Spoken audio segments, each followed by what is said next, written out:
The vibration against my thighs yanked me from sleep. The room was cloaked in stillness, shadows heavy around us, and the clock on the dresser read 3:17 a.m. beside me. Molly, my wife of 10 years, lay curled in the familiar shape of her body, breathing evenly, lost in what I thought was innocent sleep.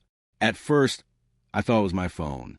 I reached beneath the covers and pulled it free, only to realize it wasn't mine. It was hers. She must have rolled onto it during the night. The glow from the screen cast a faint, eerie light in the dim room. One unread message. Can't wait to see you tomorrow, baby. Miss you so much. Zoko. My heart slammed into my chest. A cold wave of dread surged through me, sharp and paralyzing. That wasn't from her sister or her mother or one of her girlfriends. No, the baby, the anticipation, the yearning, that was something else. An intimate whisper not meant for my eyes. My fingers tightened around the phone as 1,000 pieces clicked together at once. This wasn't just a misstep. It was betrayal. For a fleeting moment, my instinct was to shake her awake, demand answers, scream into the pain inside, had a place to go. But something strange wrapped itself around me then. A calm so unnatural, it chilled me more than the message. I needed to know more. I had to be sure. I needed to trap the truth in its own web. So I did the unthinkable. I replied, "Tomorrow? What time should I expect you?" I returned her phone silently to the nightstand, the screen still aglow, and sank back in the covers, my eyes wide open and my heartbeat thunderous in the hollow silence. Seconds crawled by like hours, until it buzzed again. She stirred beside me, the shift in her breathing, the way her hand groped for the device. It was immediate. The light from the screen splashed against her face as she read the reply. Her breath hitched, her eyes widened, and then the phone slipped from her hand, crashing against the hardwood floor like a confession finally spoken out loud. She sat bolt upright in bed, panic radiating from her in waves. "Pooh, I," she stammered, voice trembling, almost childlike.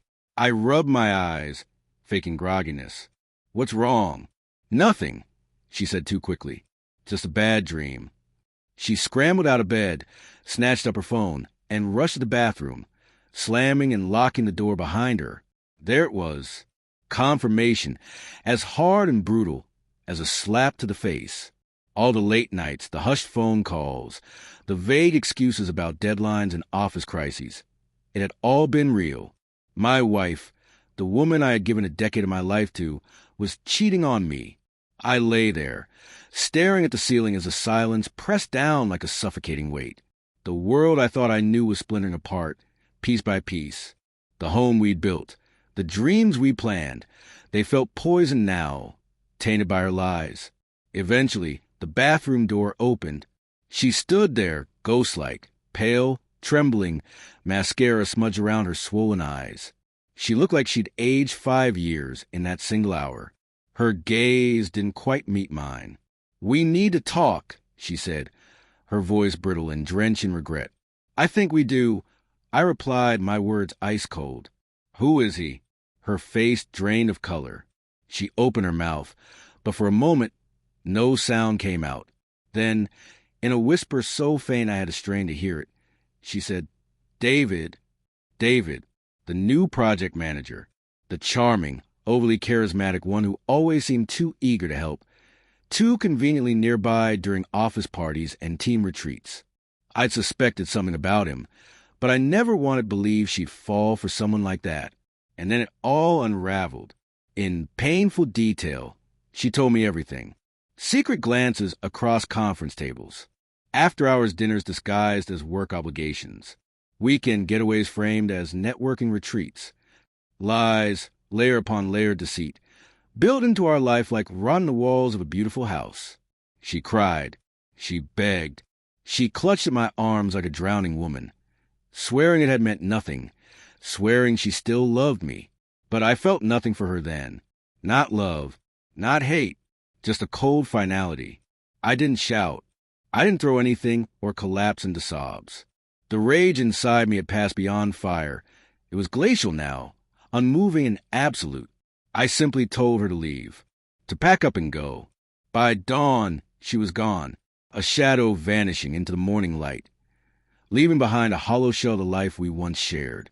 The silence of the house was louder than any fight we might have had. But beneath that silence, something began to take shape. I couldn't let it end like this. I couldn't let them walk away unscathed, stepping over the rubble of my life like it was nothing. So I started with a first strike. I reached out anonymously to HR. There were policies, after all. Relationships between co-workers, particularly between different departments, were strictly forbidden. Molly and David had violated every rule in the book. And I didn't stop there. I found David's wife, Emily, a stay-at-home mother, posting smiling photos of their children, their anniversary, the dinners he surely missed because he was with my wife. I sent her the screenshots. I didn't write anything cruel, just the truth, enough truth to open her eyes. The aftermath was immediate and savage. David was fired within a week. Emily, blindsided and devastated, kicked him out. The picture-perfect life he paraded around crumbled like sand in a storm. But I wasn't finished. I needed to see him, face to face. I found him one night at a quiet, dimly lit bar, sitting alone, his shoulders slumped, nursing his drink like it might hold the answers he'd lost. I walked right up to him. "David," I said, my voice calm, but thick with venom. He looked up. Recognition flickered in his eyes, followed by dread. His face drained to color, and his hand shook as he lifted his glass. "Paul, enjoying your drink?" I asked with a smirk. He said nothing, just stared at me with those guilt-ridden eyes. "You know," I continued, leaning in closer, "I actually thought you were a decent man, but I guess that was my mistake." "I'm sorry," he muttered, eyes fixed on the bar counter. "Sorry." I let the word roll off my tongue like poison. "You destroyed a marriage. You wrecked 2 families. You think sorry erases that?" My voice had risen. A few patrons glanced over. David shrank back like a scolded child. "You took something that never belonged to you," I said, each word sharp and deliberate, "and now you've lost everything." With that, I turned and walked away, leaving him to his glass, his guilt, and the ruins of his life. The satisfaction was real. It didn't erase the pain, but it gave me back something: control, power, dignity. The months that followed were difficult.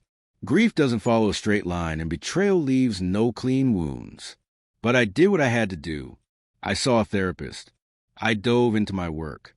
I spent time with old friends, reacquainted myself with parts of me I'd forgotten in the fog of marriage. And then, out of nowhere, months later, Molly reached out.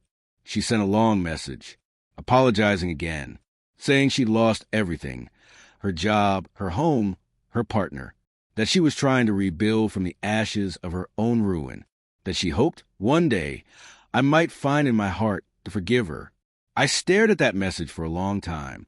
Part of me still burned with resentment, but another part, the part that once loved her, felt something sad and soft.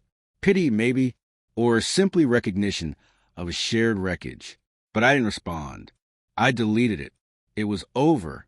That chapter was finished. Ink dried. Spine closed.